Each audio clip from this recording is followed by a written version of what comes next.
반갑습니다. 한명숙입니다. 감정노동 문제는 2013년에 그 이름이 세상에 알려지고 감정노동 문제로 고통받는 수많은 노동자들, 특히 여성들이 많습니다만 이 노동자들에 대한 보호에 대한 법률이 발의된 바가 있습니다. 이제는 이러한 문제를 개인적인 차원에서 해결하라고 방치하는 것이 문제가 아니라 우리나라 노동의 생산성을 위해서도 또 인권을 위해서도 이제는 국회가 나서서 감정노동 때문에 피해를 받는 많은 노동자들에게 보호를 할 수 있는 제도를 만들어야 된다는 시점으로 알고 있습니다. 그래서 제가 오늘 18분의 동료 의원들과 함께 감정노동 보호를 위한 산업안전보건법 일부 개정 법률안을 대표 발의하게 됐습니다. 소위 감정노동자 보호법으로 이름이 붙여져서 2013년 작년 5월에 산업안전보건법과 남녀고용평등법과 일가정 양립에 관한 법률, 양립지원에 관한 법률에 이어서 이번에 세 번째로 추가 발의하게 됐습니다. 오늘 제출하는 법률안은 산업안전보건법 24조 보건조치에 고객 등의 폭언, 폭행 또는 무리한 요구 등으로 인해서 발생하는 건강장애라는 항을 신설해서 사업주가 해야 되는 보건조치에 감정노동자 보호사항을 구체적으로 명시하는 것입니다.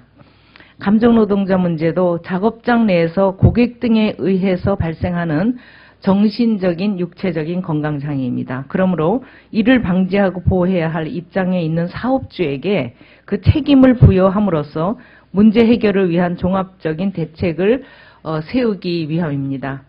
감정노동자 보호의 핵심은 고객의 폭언, 폭행, 성희롱 등 폭력으로부터 피할 권리가 우선 부여되어야 합니다. 피할 수 있는 권리를 사업자는 노동자에게 인사상의 불이익 없이 부여할 수 있도록 제도 개선이 동반되어야 할 것입니다.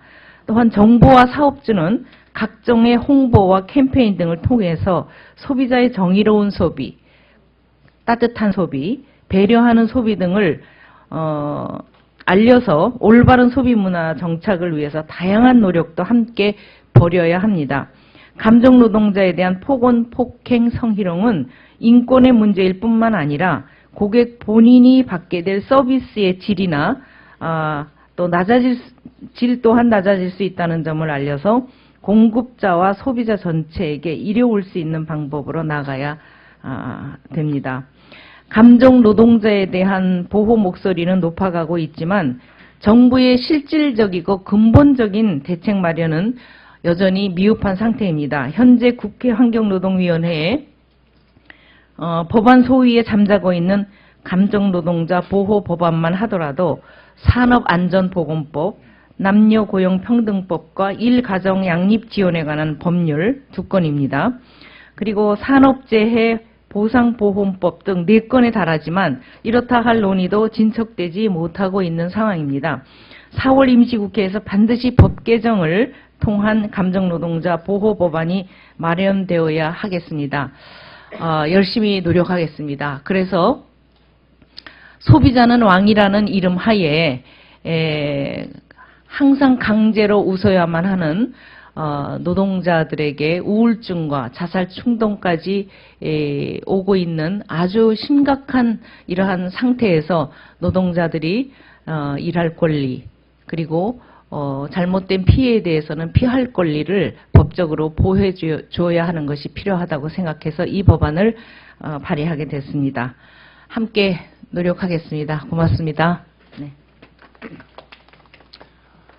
예, 다음은 참가 단체 대표분들 발언을 좀 이어가도록 하겠습니다. 순서는요, 서비스연맹 강규혁위원장, 희망연대 김한희 위원장, 보건의료노조 최건정 위원장, 노동환경건강연구소 임상혁 소장께서 이어서 각 관련한 발언을 단체별로 하도록 하겠습니다. 예, 안녕하십니까. 서비스연맹위원장 강규혁입니다. 사실은 10여 년 전에 감정노동이라는 말이 처음 나왔을 때 우리 국민들은 굉장히 생소했었고 노동하는 노동자들도 굉장히 생소했습니다. 그 당시에 국내에서 감정노동에 대한 변변한 번역책 하나 없었던 시기죠. 그러나 수년 전부터 이제는 모든 국민들이 감정노동이라는 것들을 알게 됐습니다. 가장 큰 이유는 감정노동을 하는 노동자들이 너무 힘이 들어서 내 목숨을 끊는 일들이 1년이면 수십 차례 언론에 노출되기 시작한 것이죠. 그 다음부터 언론에서도 특집으로 여러 가지 매체에서 감정노동에 대해서 다루기 시작을 했습니다. 그래서 이제는 모든 국민들과 언론에서도 감정노동이 어떤 건가를 알고 있는 것이죠. 이 핵심은 감정노동의 폐해를 이제는 아까도 우리 존경하는 한명수 의원님께서 말씀하셨듯이 개인이 해결하는 것이 아니고 이제는 국가에서 법으로 해결하고 사업주가 예방하는 이런 것들을 이제는 강제해야 된다라는 이제 판단인 것입니다. 감정노동자들이 수백만 명에 달하고 있습니다. 우리 주변만 둘러봐도 정말로 많은 노동자들이 보이고 있는 것이죠. 사회적으로 갑을관계가 굉장히 화두에 떠올랐을 때 대부분의 감정노동자들은 의뢰직군에 있는 것이죠. 또한 다수의 여성 노동자들인 것이죠. 거기에 다수의 우리 어머니 노동자들이죠. 이렇게 3중고, 4중고를 겪는 감정 노동자들을 이제는 법에서 보호를 해야 됩니다. 이미 이 법들이 너무 이제 잠자고 있는 것이죠. 그래서 저희들 입장에서는 다가오는 4월 국회에서는 반드시 이 법안들이 통과가 돼서 수많은 감정 노동자들의 눈물을 이제는 좀 닦아줘야 된다라는 말씀을 꼭 좀 드리고 싶습니다. 거기에 우리 서비스연맹에서도 다양한 활동들을 함께 하도록 하겠습니다. 고맙습니다. 예, 희망연대 노동조합 김한희라고 합니다. 저희 노동조합에 120 다산콜센터 지부가 있습니다.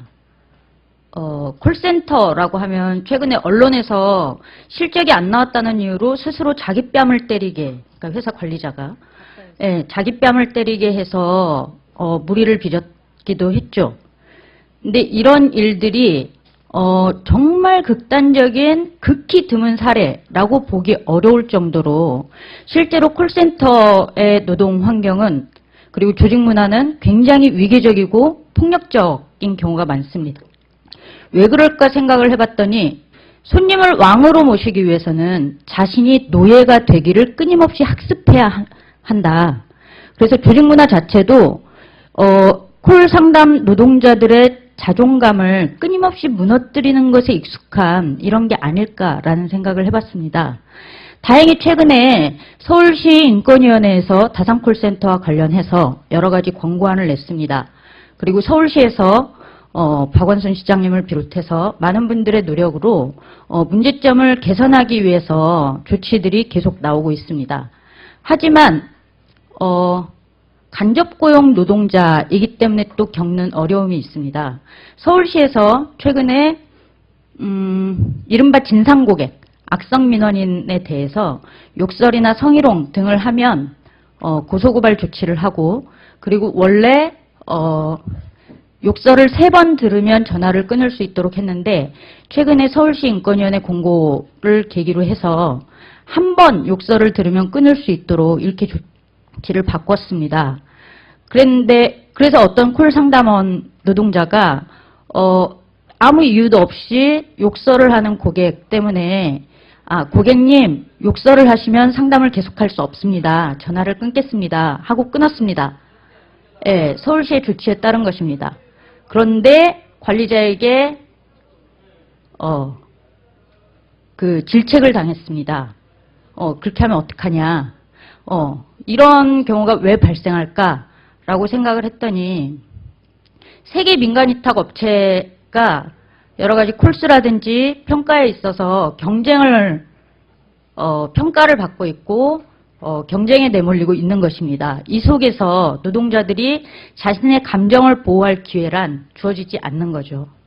또 다른 예를 들어보겠습니다. 저희 노동조합에 또 케이블 방송 직접 댁내 방문을 해서 설치나 AS를 하는 노동자들이 있습니다. 가정 방문을 했을 때 고객의 술주정을 들어줘야 하는 것은 비일비재하고요. 심지어 어떤 조합원은 노동조합이 생기기 한참 전이긴 하지만 옆구리에 칼을 맞아서 병원에 실려가야 했던 이런 일도 있습니다. 2차 하도급 형태로 일을 하고 있었던 이 노동자는 회사로부터 원청에도 하소연할 수 없었고 회사로부터도 제대로 보상을 받지 못했습니다. 이런 그러니까 고용구조의 불안정, 고용구조의 열악함과 감정노동이라는 문제가 결합돼서 노동자들은 병들어가고 있습니다. 정신적으로, 신체적으로 학대당하고 있습니다. 감정노동자들을 보호하기 위한 이 한명숙 의원님을 비롯한 수많은 의원들의 노력이 빛을 발하기를 바라면서 저도 함께 노력하도록 하겠습니다. 감사합니다.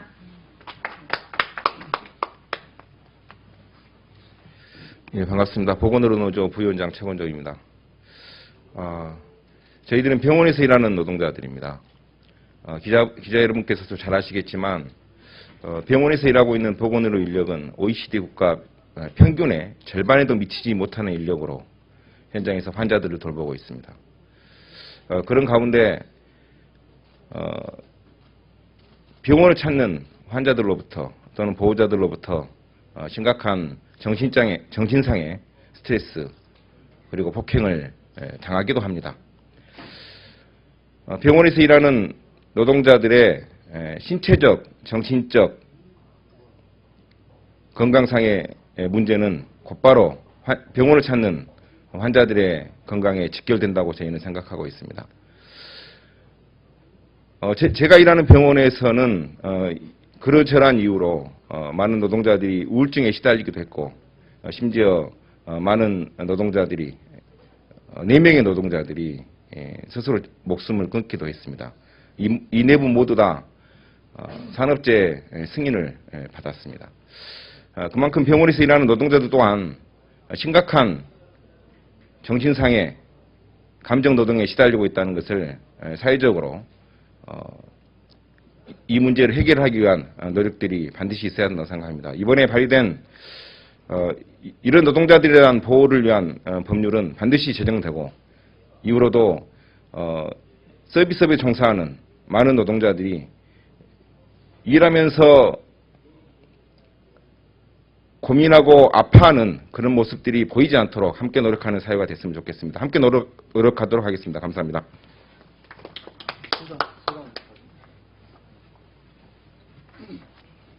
예, 노동환경건강연구소의 임상혁입니다.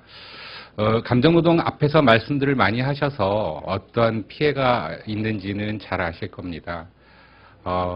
언론에 알려지지 않는 많은 노동자들이 자살을 하고 또 우울증으로 병원에 가고 그리고 더 심각한 것은 직장을 그만두게 되는 것입니다. 그렇지만 이들을 보호할 수 있는 조치는 아무것도 없었습니다.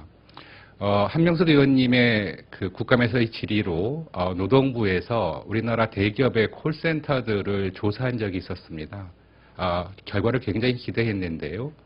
아무런 벌칙이나 권고사항이 없었습니다. 왜냐하면 감정노동과 관련된 법률조차 우리나라에 없었기 때문에 그렇습니다. 한명숙 의원님이 발의하시는 이 법은 감정노동자를 보호하고 그들의 인권을 지키고 그들의 건강을 지키는 그런 법률이라 생각합니다. 많은 도움이 필요합니다. 감사합니다. 예, 감정노동을 오래 하면서 발생하는 증상이나 질병들이 굉장히 심각합니다. 대인기피증도 생기고 우울증도 생기고 심지어는 그 소중한 자신의 생명까지도 버리는 일들이 우리는 잘 모르지만 많이 일어나고 있습니다.